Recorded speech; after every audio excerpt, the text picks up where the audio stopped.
But I have a joke for you. Another one.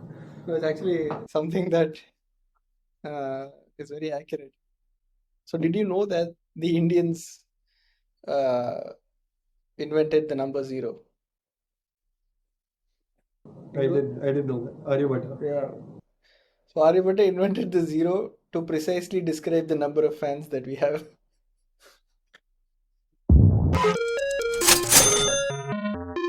You seem very upbeat today. Yeah, because I think that, I've always wanted to be an engineer. Hmm. And I think today is the day that I show the world how great my engineering skills are. So today, I don't know what Sajed is going to be doing, but he's going to be doing it before the song Symphony Number 5 in C minor plays out. Your time starts in 3, 2. So if you look at Fastly's base price, the tariff is pretty simple, right? It's basically just 50 cents per million requests, or it's just this dollar value multiplied by GB second. So the complexity actually comes in arriving at this GB second and arriving at this vCPU seconds as well. So there is a little bit of math that is needed. And to compute the compute duration, it's going to be the memory usage, the duration of memory usage rather, multiplied by the memory allocation, right? And that gets aggregated over the month, and the invoice is presented as GB seconds, right? And for the vCPU, it is basically the processing time per request, and it is rounded up to the nearest 10. That's what I take from this. And it is also converted into seconds before it is being billed. They also have a condition here that if the request is less than 20 milliseconds, it's not going to be counted for billing.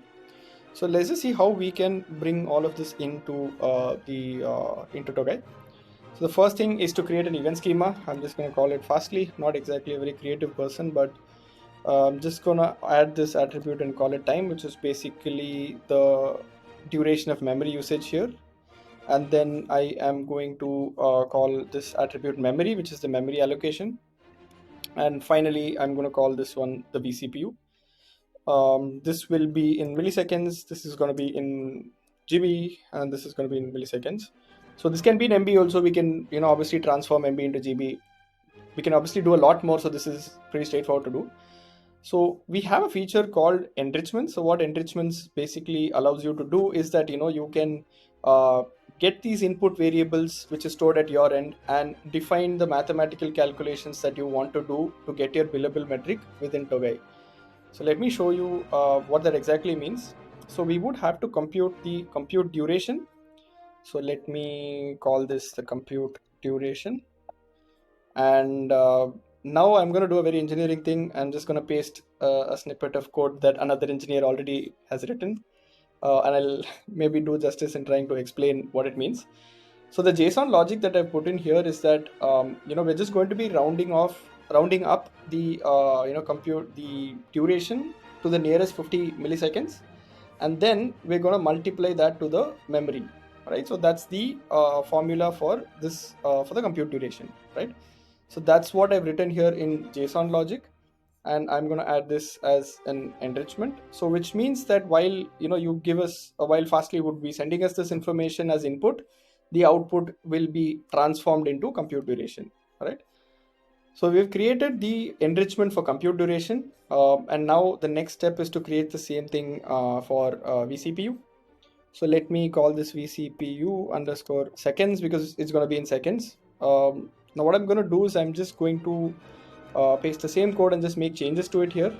The first thing is let me change this value to vCPU, and I'm going to change this also to vCPU because that's the input variable. And I'm going to change the 50s to 10s because we're going to round this off to the nearest 10th millisecond. All right.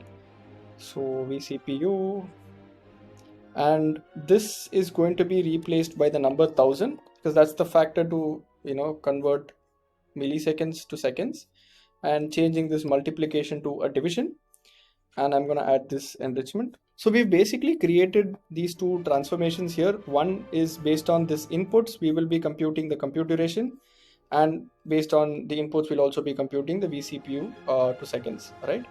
And there is one more condition that we still have to fulfill to properly build the vCPU part of things, and I'll show that to you in the usage meter.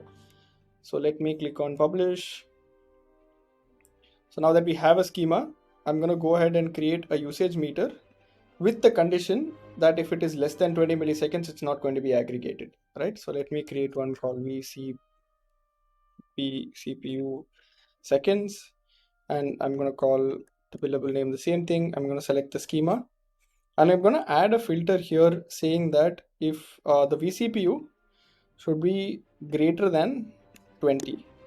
So if it is less than 20 milliseconds, we are not going to aggregate, we're not going to count it because it's not going to be counted for billing, because that's Fastly's policy. And now I'm going to tell them that, if it is if the vCPU, the time rather, is greater than 20 milliseconds, then go ahead and calculate the vCPU per second or the vCPU second, and then count that. So that's what I've created here. And yeah, I think this is pretty much what I wanted to show. And after this, creating the price plan is pretty straightforward, because it's just a single per unit pricing that applies there. Looking for a great full stack engineer, I'm readily available. I can join tomorrow. The engineering folks at Togai want nothing to do with me, but yeah, I think this video is a very good indication of how great an engineer I am. Full stack engineer. I actually don't know what that means, but full stack engineer sounds cool. What are you? What type of an engineer are you? Full stack. I can see why our engineering team doesn't want you. Then okay, if you want marketing guys, I'm ready.